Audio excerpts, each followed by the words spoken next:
ان کے علم میں یہ بھی نہیں تھا کہ گھر کے اندر کتنے لوگ رہ رہے تھے۔ اس گھر میں اس وقت 2 صومالی خاندان رہ رہے تھے، جن کے کل 8 افراد تھے، اور وہ سب اس وقت سو رہے تھے۔ آگ کی وجہ سے گھر کا الارم بجتا ہے اور گھر کے اندر ہر طرف دھواں ہی دھواں ہوتا ہے۔ اس خوفناک منظر کی وجہ سے گھر میں موجود بچے برے طریقے سے ساروں قطار رونا شروع کر دیتے ہیں۔ گھر میں موجود ان کا والد بیڈ روم کے دروازے کی طرف دوڑتا ہے اور اسے کھولتا ہے۔ وہ دروازہ کھولتا ہے جس کے اندر دھواں ہی دھواں بھرا ہوتا ہے۔ فوری طور پہ اپنے گھر والوں کی مدد کے لیے کھڑکی کی طرف دوڑتا ہے اور اس کو کھول کے وہاں سے باہر چھلانگ لگا دیتا ہے، اور وہیں پر وہ موجود رہ کر کھڑکی سے اپنی بیٹی کو آواز دیتا ہے اور اس کو کہتا ہے کہ چھلانگ لگا دو۔ اس کی بیٹی بھی چھلانگ لگاتی ہے اور وہ اس کو نیچے سے کیچ کر لیتا ہے۔ وہ اپنی بیوی کو بھی دیکھتا ہے اور اپنی بیوی سے بھی کہتا ہے کہ وہ وہاں سے جمپ لگائے۔ اس طریقے سے اس کی بیوی بھی بچ جاتی ہے۔ گھر کے باقی لوگ دیکھ رہے ہوتے ہیں کہ ان کا والد خاندان کے لوگوں کی مدد کر رہا ہے۔ وہ پھر دروازے کی طرف دوڑتا ہے تاکہ دروازے کو کھول سکے، مگر دروازہ کھولنے کے لیے وہاں پر موجود لاک کو ایک کوڈ سے کھولنا تھا۔ وہ جلدی سے کوڈ لگاتا ہے مگر کوڈ ورک نہیں کر رہا، اور جب تک کوڈ ورک نہیں کرے گا وہ دروازہ کسی صورت نہیں کھول سکتا۔ اس دوران ایک پولیس افسر جو اس علاقے میں گشت کر رہا تھا، وہ دور سے آگ کو دیکھتا ہے اور مدد کے لیے دوڑتا ہے۔ وہ گھر کے سامنے پہنچتا ہے اور دروازے کی طرف دوڑتا ہے، جہاں وہ ایک شخص کو کوڈ ڈالتے ہوئے دیکھ رہا ہے کہ وہ کس طریقے سے کوڈ ڈالتا ہے تاکہ اپنی فیملی کے یا گھر کے اندر جو لوگ موجود تھے ان کو بچا سکے۔ پولیس والے کے علم میں یہ بالکل نہیں ہے کہ گھر کے اندر کتنے لوگ ہیں۔ جب وہ دیکھتا ہے کہ کوڈ ڈالنے سے بھی دروازہ نہیں کھل رہا تو وہ شخص کو کہتا ہے کہ پیچھے ہٹ جاؤ، اور پولیس والا اس کو دھکا مارتا ہے اور دروازہ توڑ کے اندر داخل ہو جاتا ہے۔ جیسے ہی وہ اندر داخل ہوتا ہے، وہ ایک خاندان کے رکن کو فرش پر پڑا دیکھتا ہے، اور شدید آگ کی گرمی اسے گھر سے باہر نکال دیتی ہے۔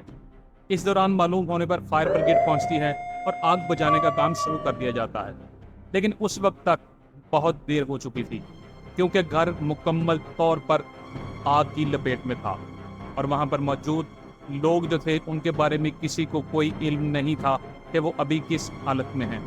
فائر بریگیڈ والے اپنا کام کرتے ہیں اور گھر کی آگ بجھاتے ہیں، جو کہ مکمل طور پر رات کا ڈھیر بن چکا تھا۔ آگ اتنی بھیانک تھی کہ وہ گھر کے 5 افراد کو زندہ جلا دیتی ہے۔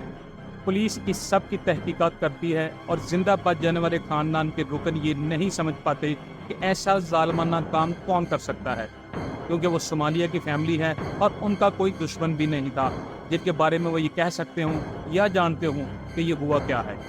دوسری طرف بوئے، ڈیلن اور گیون اپنے گھروں میں چھپے رہتے ہیں تاکہ پولیس کا ان پر شک نہ جائے۔ بظاہر ایسا لگ رہا تھا کہ انہوں نے اپنا یہ خوفناک منصوبہ بہت عمدہ طریقے سے بنایا ہے، لیکن کہتے ہیں نا کہ مالک قتل کو کبھی چھپنے نہیں دیتا۔ حالات جیسے تیسے بھی ہوں، مالک اس کو سامنے لا کے ضرور رکھ دیتا ہے۔ پولیس والے تحقیقات کر رہے تھے، لیکن ان کے ذہن میں کچھ نہیں آتا کہ یہ کس نے کیا اور کیسے کیا۔ اچانک ایک دن پولیس والا سوچتا ہے کہ کیوں نہ اس حوالے سے انفارمیشن ٹیکنالوجی کی مدد حاصل کی جائے۔ وہ اپنے چند دوستوں کے ساتھ رابطہ کرتا ہے اور ان سے پوچھتا ہے کہ ہم نے تحقیقات کی ہیں لیکن ابھی تک ہمیں کوئی اس طرح کا کلو نہیں مل سکا جس کے ذریعے ہمیں پتہ چل سکے کہ یہ واقعہ ہوا کیا تھا۔ وہ چونکہ اس کا دوست ایکسپرٹ تھا، وہ اس کو بتاتا ہے کہ اگر اس کو انٹرنیٹ سے کوئی معلومات نہیں ملی تو وہ گوگل میپس کے ذریعے یہ تلاش کرنے کی کوشش کرے کہ کس نے آخری مرتبہ اس گھر میں آگ لگنے سے پہلے اس کے آئی پی کو ہٹ کیا تھا۔ اس پولیس والے کو یہ بات کلک کر جاتی ہے اور وہ ایک وارنٹ بنا کے، جو کہ پرمیشن پولیس کو ہے کہ اگر وہ لکھ کے دیتے ہیں تو گوگل والے ان کو انفارمیشن پرووائڈ کر دیتے ہیں۔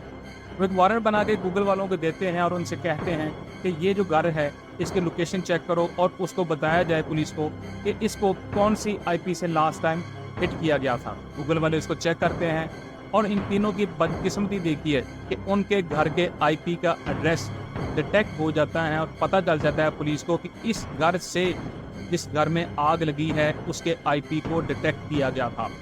مطلب یہ ایک بہت بڑا کلو تھا جو پولیس کے ہاتھ لگا، اور اس کلو کی وجہ سے پولیس ریڈ کرتی ہے اور ان تینوں چوہوں کو جو گھر میں چھپے بیٹھے تھے ان کو حراست میں لے لیتی ہے۔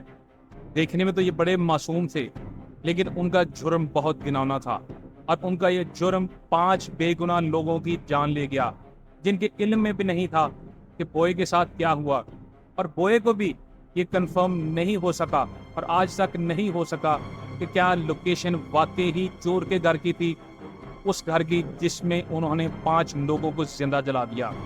وہ اپنے انتقام میں اتنا اندھا تھا۔